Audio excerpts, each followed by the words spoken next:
रामकृष्ण हरी. जय श्रीराम. आज उपोषणाचा आपला चौथा दिवस आहे.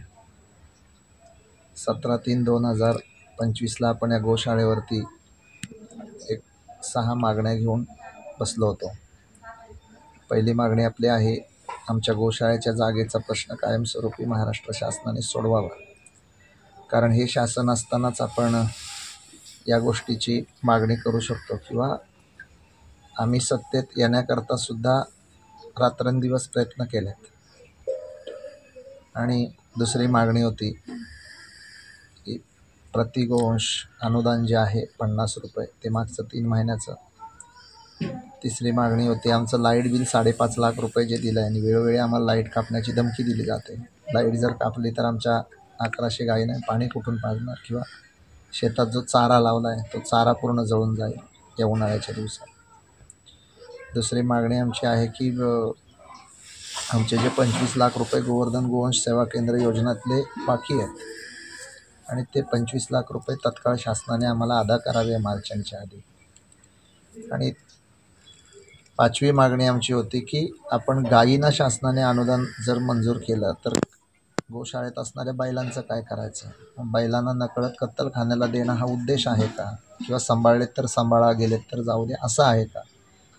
तर शासनाने, आपण हिंदुत्ववादी आहोत, ज्या बैलांनी सुद्धा आपल्या शेतीमध्ये मेहनत केलेली आहे, आपण त्याला राज्यमातेचा दर्जा जर गाईला दिला तर बैलालाही तोच दर्जा असला पाहिजे, आणि त्यालाही चारा पाण्याची व्यवस्था महाराष्ट्र शासनाने केली पाहिजे होती. आणि भले प्रत्येक ठिकाणी जे शेतीत काम करतात त्या बैलांना नसतं दिलं तरी पण जे बसून आहेत त्यांना तरी करायला होतं, पण ते झालेलं दिसत नाही. मी आज अभिनंदन शासनाचं एवढ्यासाठी करेल की 18 तारखेला माननीय देवेंद्रजी फडणवीस साहेबांनी आपल्या उपोषणाची दखल घेऊन, गोसेवा आयोगाचे अध्यक्ष शेखरजी मुंदडा साहेबांनी दखल घेऊन, गोशाळेचं जे प्रति गोवंश 50 रुपये म्हणून अनुदान होतं ते 33,44,000 रुपये गोशाळेच्या अकाउंटला जमा केले, याबद्दल मी शासनाचे आभार मानतो.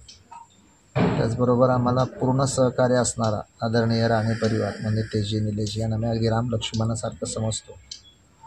भरतसेठ गोगावले साहेब आहेत, योगेशदादा कदम, रामदासभाई कदम, या सगळ्या मंडळींच्या आशीर्वादामुळं हे सगळं तत्काळ होऊ शकलं.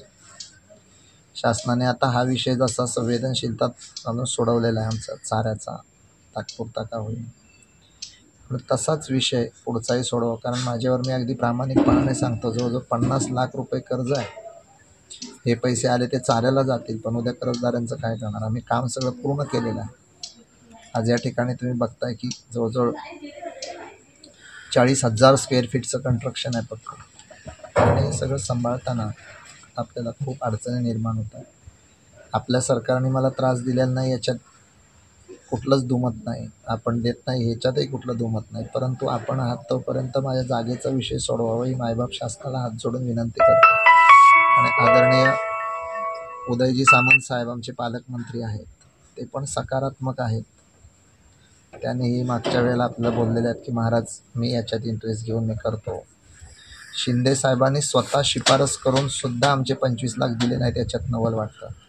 आमचा सरकारबद्दल अजिबात रोष नाही, पण जे अधिकारी काही विनाकारण ताणून धरून जे काही लोकांना अडचणीत आणण्याचं काम करतात त्यांच्याविषयी प्रचंड रोष आहे.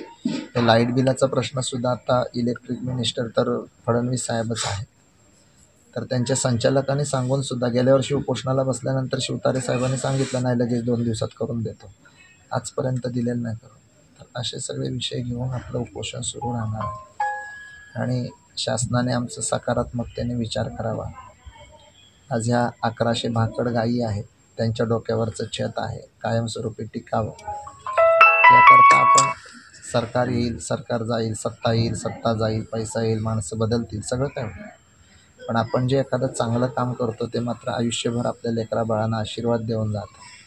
तर त्या आशीर्वादाकरता आपण हे सगळं करावं ही नम्रतेने विनंती करण्याकरता हे उपोषण पुढं सुरू ठेवलेलं आहे. आपल्या प्रसारमाध्यमांना खूप खूप धन्यवाद देतो की मी या अगदी दुर्गम ठिकाणी उपोषणाला बसलेला असताना गोशाळेवरती आपण सगळ्यांनी हा विषय उचलून धरला, आणि जो काही 25% आपल्याला न्याय मिळाला तो तुमच्यामुळं मिळालेला आहे आणि हा आता पुढंसुद्धा 100% न्याय मिळण्याच्या दृष्टीने आपण सगळ्यांनी सहकार्य करावं विनंती करतो. रामकृष्ण हरी. धन्यवाद.